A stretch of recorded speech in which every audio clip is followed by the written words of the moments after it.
So my name is Jennifer Kaehms. I'm a bioengineer. That's why I have so many notes to help me out. And then startup founder and now VC. I'm a proud investor in both Steve Simoni and Dr. Kath's company. I'll let them introduce themselves in a second. But you're probably wondering why we're here and why do we need to talk about this drone arm race and can we beat China? As you heard earlier, toy drones are now blowing up millions of dollars of military equipment. And just last week, Russia announced, that they're going to send 500 kamikaze drones a day to Ukraine. That's double last month's number. And so Send is a nice way to put it. They're sending them to Ukraine. Sorry, they're sending them to Ukraine. Yeah. They're bombing Ukraine. And so it's a real threat, and it's a growing threat. And I'm just here with Steve and Kath, and my question is, when did you realize we were in a drones arms race with China? And what is your name, and what do you do? Okay. First, introductions. So my name's Steve Simoni. I'm the host of the #1 defense tech podcast, The Drone Ultimatum. Subscribe, smash that like button. I also run a company called Allen Control Systems. We make robotic guns to shoot down drones. And I'm Kath. I'm the CEO of Sentinel R&D. I'm a 3-time founder, and we have a very similar thesis to Steve, and that we make CUAS systems, drones that shoot down other drones. So, can you repeat the question? Because I wasn't paying yes. attention at all. Steve, okay. When did you realize we were in a drones arms race with China? What was like the first moment? I don't know if I actually put a name to it, but just seeing, 2017, 2018 DJI drones in Walmart shelves and thinking about how we're just buying these Chinese toy products. I didn't actually put it together exactly then that these toys were going to be weapons of war. But I think sometime around then I was like, oh, wow. And so actually now we're seeing it play out again with Unitree, the humanoid robots. They're selling them into all of our people now. Their sales reps hit me up with emails all the time, and they're going to win the humanoid market here, too. So we got DJI Part 2 coming. Oh, my gosh. What about you, Kath?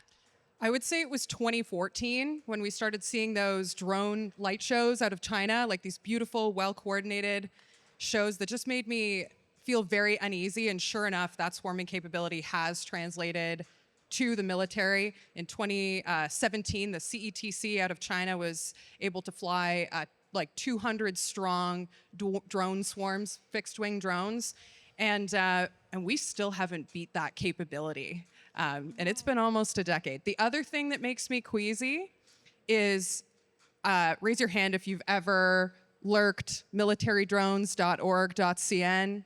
Well, it's this blatant marketplace of where China advertises the capabilities of their drones. It's getting very close to peer-to-peer, the tech that they have for us.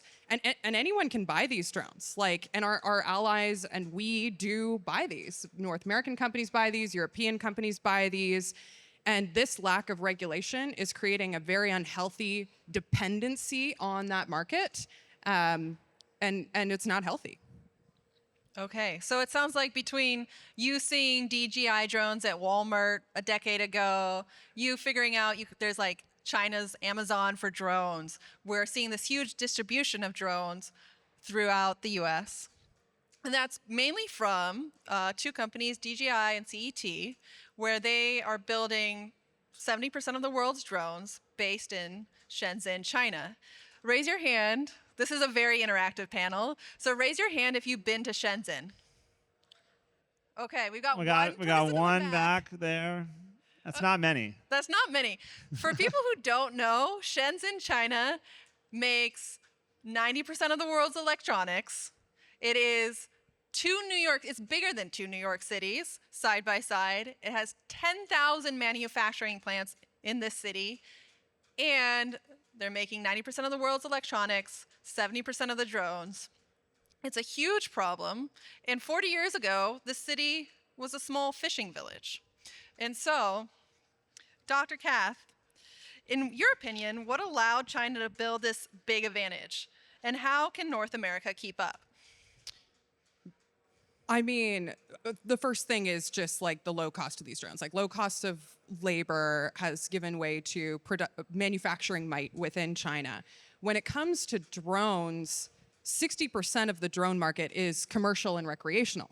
And American companies have simply not been able to price match the recreational and commercial drones that come out of China. So when you've cornered 60% of the world's drone market, that gives way to greater investment in production capacity. So the fact that we don't have this market cornered means that there's simply like no demand in the first place to increase that kind of production. But it also means that they have way more data and way more money to even just like invest in automation and production. So those are kind of the two competitive advantages that they have. Oh my gosh. So China has basically a 40-year head start in making the world's manufacturing center.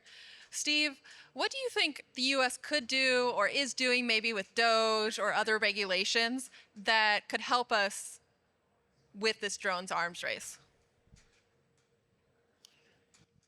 It's a really good question. I don't know if there's exactly that much we can do about it in the short term. Basically, they are pumping out 1 drone per second. Our drones are more exquisite. If you look at some of the companies out there making drones, one of the startups I really like, I'm not an investor, so I'm not pumping it, but Neros, they have a really cool FPV. Anduril has the Bolt. And if you look at these drones, they have really exquisite features on them. They're like GPS denied. They can work in that. They have like armor on them. If you've seen the Bolt, they move really fast. They're definitely better than like a DJI Mavic in every respect, but except for cost. The cost isn't better. And it's because what happens, I think, and maybe I'm wrong, so you guys can disagree with me, but what happens is someone might come to the government and say, I want to make a cheap drone that we put a bomb on it. And the government, as the product managers that they are, say, sweet, now also add these 10 features because I wrote the requirements on it, and I'm the person with the requirements. And that increases the cost because we want to like make the best thing. But I think that if we like reoriented ourselves to like what the best thing should be, which is if you look at Ukraine, the conflict, they're just modifying these drones and sending them into battle that day. And so, they're able to like see that you don't actually need this like all the bells and whistles on an FPV. We could just do something simpler. But I think everyone on the industry side and on the government side is just looking at the problem wrong there. So, I'm not necessarily think we're headed in the right direction there. Well, double tapping on the government. What do you think? Like, what do you think of DOGE and how like working with the government as a new defense startup is going? I think DOGE will probably be looked back at as one of the most important initiatives in the last 20 years. The government has a lot of waste, fraud, and abuse. Certainly within the DoD, I'm sure there's some there, and they're finding it. They're looking at it, and I think that it's a good thing that they're doing that because we just want to shine a light. It's sending shockwaves through the DoD and all the departments right now. The people we work with, like our customers, they're reallocating their budget to the things that Secretary Hegseth wants to reallocate it towards. There's like a list of like 14 things, like counter small drone is one of them. So like at the top levels, they are like looking at the right categories, and then the DOGE is at the same time cutting budget of the categories they don't like and hopefully reallocating it to those other categories like advanced munitions. You saw like Aeon up here earlier. Things like that are things that the department's doing. I think that's a great thing. That's great. So we're getting some new tech right. Kath, as a Canadian who is questioning whether or not there's going to be tariffs, what do you think is something the U.S. gets right all the time? Well, first of all, I don't know if anybody's seen this, but we're being edged hard on tariffs here. The tariffs have been canceled for this month. But in terms of what the U.S. in terms of what the tariffs the U.S. is getting right, well, I mean, capitalism, competition drives innovation that gives you guys the cutting edge in the actual technology. So that is true. And you're not afraid to look outside of your own backyard in order to find those companies. Like Jenny said, we're a Canadian company. 20% of our cap table is American. So the allyship that you guys have with partner nations, that's something that you guys are really doing right. The counter-China espionage, or the countering the Chinese espionage and academic influence has also been something that you guys are doing right. Like light bulb gate, if anyone knows what I'm talking about, like the light bulb filaments in DC, I can assure you Canada's not doing anything like that. So we need to get better. What is that for people who don't know? I think it was that a lot of the government buildings in Washington had Chinese light bulbs in them, and the filaments were like spying on people somehow. I can assure you that we definitely have similar light bulbs in Canada, and we haven't yet figured out how to get those out. So you guys have been really proactive on countering that espionage. And the last thing is just the fabric of American society is critical thinking and rebelliousness. I taught at the University of Toronto for 7 years. For those that don't know, the students at the University of Toronto are 70% foreign students from China. And whenever I would pose an assignment to them that required a little bit of critical thinking, they would really struggle. And that is the downside of the collectivist culture is kind of the adherence to norms. Whereas in America, I would pose the same assignments, and there was a lot better critical thinking. There's more rebelliousness. This creates great entrepreneurs and a dissatisfaction with the status quo that is essential to innovation. So that's something you guys have really gotten right. Well, as our northern neighbor, thank you for admiring American innovation. And so Thank you. Thank you. Is that what you said? I said thank you, yeah. Thank you. So as we think about American innovation and how China really built this superpower in 40 years, and it came in 4 phases, and we have all those phases for people interested. They first attracted amazing talent.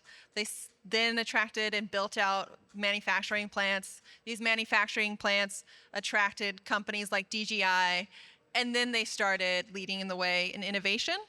We actually have all of that in America. So my question is, how do we, in the next 5 years, make all 4 of those pieces work better in America? Like, it's a question to both of you. Can I take a first crack? Take it away. Okay, as the Canadian in the room and the European, I'm a dual citizen. I hate to be the bearer of bad news, but in 5 years, you guys aren't going to catch up. It's just not possible.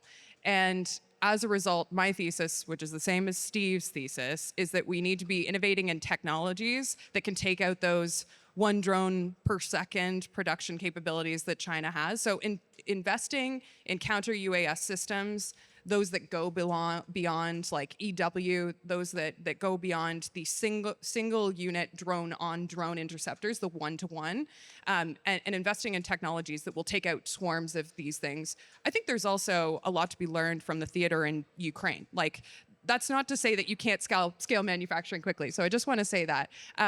There's a lot to be learned from the Ukraine. They've scaled their production and manufacturing really quickly. So learning those lessons, M&A in the Ukraine drone space, acqui-hires from those companies that have been really good at this, that's all going to be really key. So, that shared intel, those types of research projects, I think, are going to be really key to actually scaling that production.